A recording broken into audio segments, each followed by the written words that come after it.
नमस्कार, बुलेटिन में स्वागत है आपका और मैं हूं आपके साथ जागृति खंतवाल। रुक करेंगे खबरों की ओर। उत्तराखंड में ग्लोबल इन्वेस्टर समिट के सफल आयोजन कराने को लेकर धामी सरकार कोई कसर नहीं छोड़ रही है। सरकार का फोकस है कि प्रदेश में ज्यादा से ज्यादा निवेश आए और यहां की जनता को उसका लाभ मिले। उत्तराखंड सरकार इन्वेस्टर मीट का आयोजन आगामी दिसंबर महीने में प्रस्तावित है, जिसको लेकर सरकार लगातार रोड मैप तैयार करने में लगी हुई है। तो वही इस मामले को लेकर बीजेपी प्रदेश प्रवक्ता नवीन ठाकुर का कहना है कि प्रदेश सरकार लगातार रोजगार के विषय में काम कर रही है और मौजूदा धामी सरकार इन्वेस्टर समिट को लेकर गंभीर है। उत्तराखंड में 18 बड़े इन्वेस्टरों ने अपना उद्योग लगाया है। तो वही कांग्रेस की प्रदेश प्रवक्ता गरिमा दसौनी ने भाजपा प्रदेश प्रवक्ता नवीन ठाकुर के बयान पर पलटवार करते हुए कहा कि प्रदेश आपदा, डेंगू, बदहाल सड़कों और लड़खड़ाई हुई स्वास्थ्य व्यवस्था से जूझ रहा है और सरकार ग्लोबल इन्वेस्टर समिट करके अपना चेहरा चमकाना चाहती है। आपको मैं आंकड़ों सहित बताता हूं कितने इन्वेस्टर आए। मैं आपको बताता हूं कौन कौन जो इन्वेस्टर यहाँ पर कितने जो है यहाँ निवेश हुआ। 18 जो है बड़े निवेशकों ने यहाँ निवेश किया। आप चाहे रुद्रपुर देख लीजिए, चाहे हरिद्वार देख लीजिए और चाहे मेरे क्षेत्र सेलाकुई में देख लीजिए। आइए आप एक बार आपको धरातल पे जाके दिखाऊंगा। केवल जो है आरोप लगा देना और निराधार आरोप लगा देना, ये कहीं तक तर्क संगत नहीं है। तर्कों के साथ बात करिए और तथ्यों के साथ बात करिए। किसान यूनियन के प्रतिनिधिमंडल ने मुख्यमंत्री पुष्कर सिंह धामी से भेंट की। भारतीय किसान यूनियन तोमर के अध्यक्ष संजीव तोमर के नेतृत्व में मुख्यमंत्री कैंप कार्यालय में मुलाकात हुई और इस अवसर पर उन्होंने मुख्यमंत्री को किसानों की समस्याओं से अवगत कराया। उन्होंने कहा कि हरिद्वार अतिवृष्टि से हुए जलभराव के कारण फसलों को काफी नुकसान हुआ है, जिसके बावजूद कुछ लोगों को मुआवजा नहीं मिल पाया है, जिस पर सीएम धामी ने कहा कि जिन लोगों को अभी तक मुआवजा नहीं मिला है उनको जल्द मुआवजा दिया जाएगा।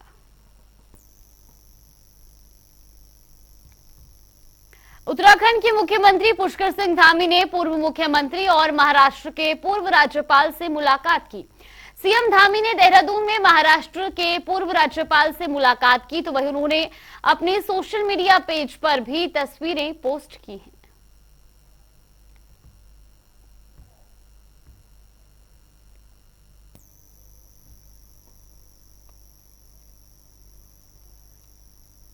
उत्तराखंड विधानसभा का मॉनसून सत्र आगामी 5 से 8 सितंबर तक आयोजित किया जाएगा। मॉनसून सत्र को लेकर कांग्रेस अपनी तैयारियों में जुटी हुई है। कांग्रेस के पूर्व प्रदेशाध्यक्ष प्रतिपक्ष प्रीतम सिंह ने कहा कि सत्र को लेकर नेता प्रतिपक्ष यशपाल आर्य विधानमंडल दल की बैठक बुलाएंगे और उसमें सरकार को घेरने के लिए कई रणनीति बनाई जाएगी। प्रीतम सिंह ने कहा कि बहुत से ऐसे मुद्दे हैं जिसको लेकर कांग्रेस सरकार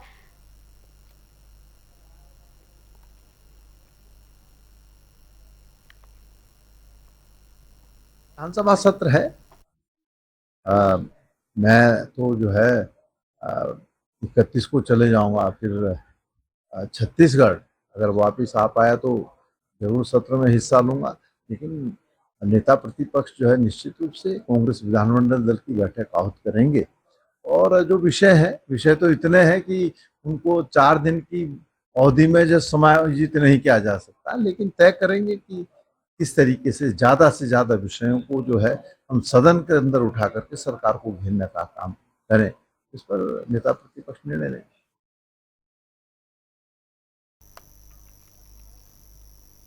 उत्तराखंड विधानसभा का मॉनसून सत्र 5 से 8 सितंबर तक देहरादून में होगा। इस दौरान सरकार की ओर से अनुपूरक बजट भी पेश किया जाएगा।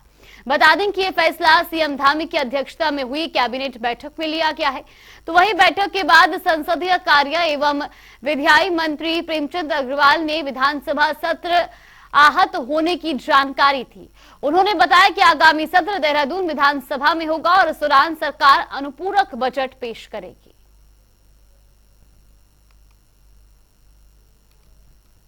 देखिए, विधानसभा सत्र 5 सितंबर से 8 सितंबर तक आहूत हो रहा है और चूंकि आप जानते हैं कि आज जो माननीय मंत्रिमंडल ने भी प्रस्ताव पारित किया है और ये जो हमारा सत्र होना है देहरादून में होना है। साथ में ये भी मैं आपको बताना चाह रहा हूँ क्योंकि पिछली बार मार्च में गैरसैंण में हुआ था और उसमें सितंबर से पहले होना था। ये इसमें हमने निर्णय लिया और साथ में अनुपूरक बजट भी इसमें हम लोग ला रहे हैं, ताकि जो हमारे बजट की स्थिति है, आप जानते हैं इस बीच में अनुपूरक की भी आवश्यकता रहती है, तो सप्लीमेंट्री बजट भी इसी सत्र के दौरान हम लोग लाएंगे। कांग्रेस हाईकमान ने वरिष्ठ कांग्रेस नेता एवं पूर्व मंत्री हरक सिंह रावत को राजस्थान में होने वाले विधानसभा चुनाव के लिए कोऑर्डिनेटर नियुक्त किया है। हरक सिंह रावत के साथ सांसदों को भी जिम्मेदारी थामी गई है। तो वहीं इससे पहले कांग्रेस हाईकमान ने उत्तराखंड से प्रीतम सिंह को छत्तीसगढ़ चुनाव में सीनियर ऑब्जर्वर नियुक्त किया। गणेश गोदियाल को राजस्थान के लिए गठित स्क्रीनिंग कमेटी में जगह दी गई। हरक सिंह रावत को भी जिम्मेदारी देकर पार्टी के सभी नेताओं को साथ लेकर चलने का संकेत दिया है।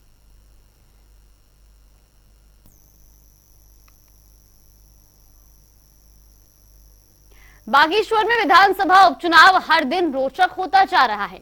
जहां एक तरफ भाजपा और कांग्रेस के बड़े बड़े नेता प्रचार प्रसार कर रहे हैं, तो वहीं बेरोजगार संगठन के अध्यक्ष बॉबी पवार भी बागेश्वर पहुंचे। उनके बागेश्वर पहुंचने पर पुलिस ने उनके ऊपर कार्रवाई करते हुए उन्हें हिरासत में ले लिया। बॉबी पवार के साथ उनके अन्य साथियों को भी गिरफ्तार किया गया, जिस पर बागेश्वर के एसपी अक्ष प्रसाद कोंडे ने प्रेस कॉन्फ्रेंस की। उनका कहना है कि बॉबी पवार और उनके साथियों की गिरफ्तारी धारा 144 और धारा 148 के उल्लंघन करने पर की गई है।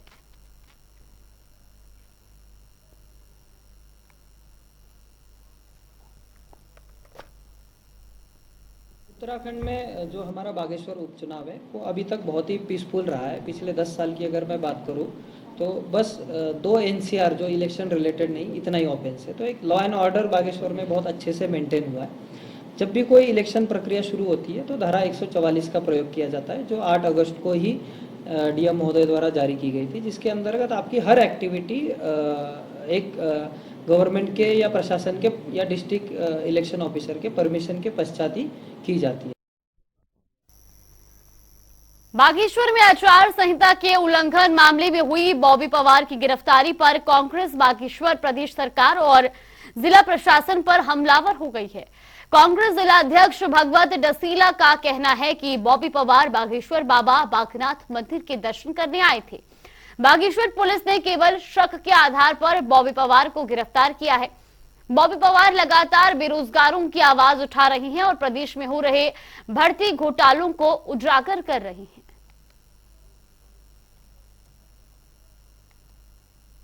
बागेश्वर जो है कुमाऊं के काशी के नाम से विख्यात है, और बॉबी पवार का बागेश्वर आना महज एक इत्तेफाक हो सकता है कि उस समय उपचुनाव चल रहे हैं, वो बाबा बागनाथ जी के दर्शन के लिए जा रहे थे, और जिस तरीके से प्रशासन ने अपने बल का, अपने तंत्र का दुरुपयोग किया, उसको देखकर ये लगता है कि बॉबी पवार ने आज से 5 हफ्ते पहले एक खुलासा किया था कि कैबिनेट मिनिस्टर की बेटी के जो 13.25 प्राप्तांक लेकर के जो उसको नियुक्ति देने का काम। रामनगर वन विभाग के कोसी रेंज की ओर से हाईकोर्ट के आदेश के बाद अतिक्रमण पर कार्रवाई की गई, जिसके बाद दुकानदारों ने खुद अतिक्रमण हटा दिया। रेंज अधिकारी ने बताया कि इस मार्ग में 9 दुकानें ऐसी थी जिनके पास लीज थी। उन्होंने कहा कि कार्रवाई आगे भी जारी रहेगी। तो वहीं शेखर तिवारी ने वन भूमि पर बसे हुए लोगों से अपील करते हुए कहा कि वो खुद ही भूमि खाली कराते, वरना उनके खिलाफ वैधानिक कार्रवाई अमल में लाई जाएगी।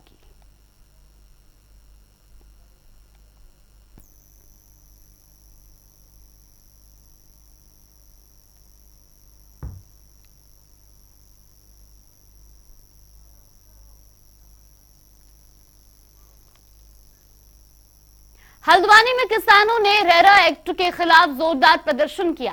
किसानों ने खेतों से मिट्टी लेकर एसडीएम कोर्ट से गौल्यूज मंदिर तक पदयात्रा कर जुलूस निकाला। किसानों ने गौलजीव मंदिर में अपने खेतों की मिट्टी ले जाकर न्याय की मांग की। उन्होंने रेरा नियमों के खिलाफ प्रदर्शन करते हुए सरकार पर गंभीर आरोप लगाए।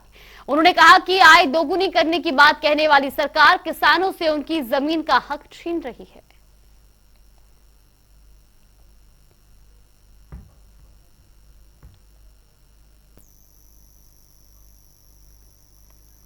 उत्तराखंड में मौसम का कहर लगातार जारी है और इस बीच मौसम विभाग ने कई जिलों में भारी बारिश का अलर्ट जारी करते हुए लोगों को घर में रहने की हिदायत दी है। और यही नहीं बल्कि 6 जिलों में मौसम विभाग ने यह अलर्ट 25 से 26 अगस्त के लिए जारी किया है।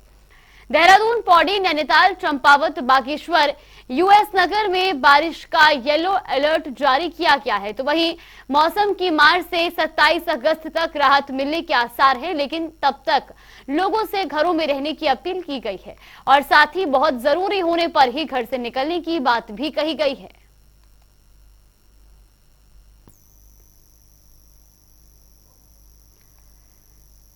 उत्तराखंड में मौसम का कहर लगातार जारी है और इस बीच मौसम विभाग ने कई जिलों में भारी बारिश का अलर्ट जारी करते हुए लोगों को घर में रहने की हिदायत दी है।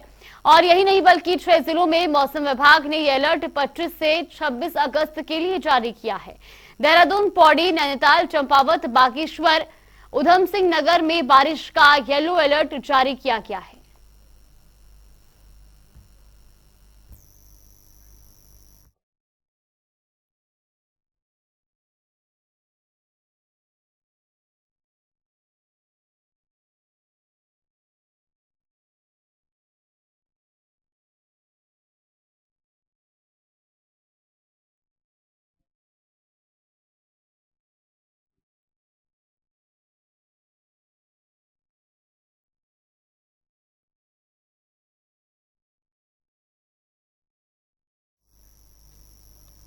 हल्द्वानी विधायक सुमित हृदयेश ने सरकार पर आरोप लगाए हैं। उन्होंने कहा है कि मुख्यमंत्री ने कई बार विधानसभा में हल्द्वानी आईएसबीटी की बात कही है, लेकिन अभी तक हल्द्वानी आईएसबीटी नहीं बन पाया है। मामले को लेकर पहले भी सरकार के खिलाफ मोर्चा खोला जा चुका है। सुमित हृदयेश पहले भी कह चुके हैं कि घोषणा से काम नहीं चलेगा। तो वही कांग्रेस प्रवक्ता गरिमा दसौनी का कहना है कि भाजपा सरकार में जब अपने विधायकों की नहीं सुनी जा रही है, तो फिर विपक्ष के विधायकों की बात सुनी जाए, ऐसी अपेक्षा नहीं करनी चाहिए। जिस पर सीएम धामी का स्पष्ट कहना है कि हल्द्वानी में आईएसबीटी बनाना मेरी प्राथमिकता है। प्रदेश में लगातार बढ़ रहे डेंगू के मामलों को लेकर लगातार स्वास्थ्य विभाग व्यवस्थाओं को दुरुस्त करने के अपने दावे कर रहा है, तो वहीं दूसरी ओर विपक्षी दल डेंगू को लेकर सरकार को घेरने में लगे हुए हैं। वहीं कांग्रेस प्रदेश उपाध्यक्ष मथुरा दत्त जोशी का कहना है कि प्रदेश में डेंगू के मरीजों की संख्या बढ़ती जा रही है, लेकिन प्रदेश सरकार का इस तरफ कोई ध्यान नहीं है। वहीं उन्होंने स्वास्थ्य मंत्री धन सिंह रावत पर आरोप लगाते हुए कहा कि स्वास्थ्य मंत्री अगर डेंगू पर कंट्रोल नहीं कर पा रहे हैं तो उन्हें नैतिकता के आधार पर इस्तीफा दे देना चाहिए। डेंगू सरकार के कंट्रोल से बाहर है। डे बाय डे उसकी संख्या बढ़ती जा रही है। सरकार की कोई व्यवस्था नहीं है। पहले से कहीं सरकार ने व्यवस्था नहीं की। न सरकार ने कहीं अस्पतालों में अलग से डेंगू के वार्ड बनाए, न डेंगू की कोई दवाई अस्पतालों में मिली। पर्वतीय क्षेत्रों में भी, मैदानी क्षेत्रों में भी हो रहा। देहरादून की हालत आप देख लें, राजधानी का अस्पताल है, दून अस्पताल की क्या हालत है आपके सामने है। लक्सर विकास खंड में ग्रामीण क्षेत्र की महिला सशक्तिकरण को लेकर सरकार की ओर से चलाई जा रही योजनाओं का असर समाज में साफ दिखने लगा है। महिलाएं इन योजनाओं का लाभ उठाकर न केवल सामाजिक बल्कि आर्थिक रूप से भी सशक्त बन रही हैं। लक्सर खंड विकास में महिलाएं मुख्यमंत्री सशक्त बहना उत्सव योजना के तहत स्टॉल लगाकर स्वयं सहायता समूह की ओर से घरों की सजावट सहित राखी, मसाले, घी इत्यादि चीजें बनाकर आर्थिक लाभ कमा रही हैं। इस योजना के अंतर्गत तैयार किए जा रहे स्वयं सहायता समूह इस अभियान की रीढ़ बनकर सामने आए हैं।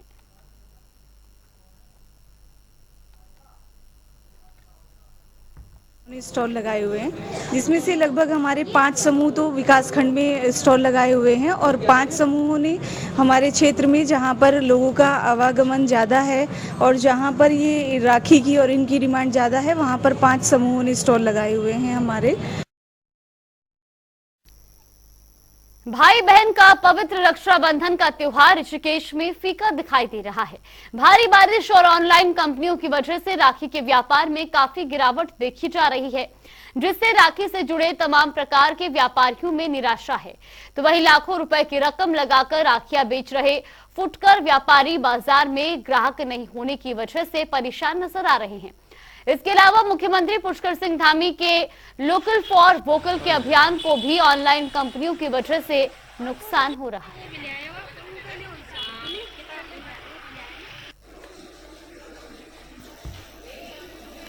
मार्केट मेरा लाखों का माल लगा रखा है, ऑनलाइन मार्केट के लगाए, मुझे लग रहा है मेरा मार्केट ठप है। मेरा मार्केट नहीं लग रहा है जो मेरा पैसा निकल आएगा। पूरा ही मार्केट का हाल है, इधर मौसम की भी मार है, बादल है, बरसात है, इसलिए मुझे नहीं लग रहा कि मेरी रकम निकल आएगी। हल्द्वानी तहसील प्रशासन ने वसूली के लिए 50 बड़े बाकायदादारों की लिस्ट जारी की है, जिसमें 10 लाख से ऊपर की दर्जनों बाकायदार शामिल हैं। इसके साथ ही तहसील प्रशासन ने अब उनकी आरसी भी काट दी है। तो वही तहसीलदार सचिन कुमार का कहना है कि अब तक 2.5 करोड़ रुपए की वसूली तहसील प्रशासन की ओर से की गई है, जबकि अभी भी 10 करोड़ रुपए से अधिक की वसूली बाकी है।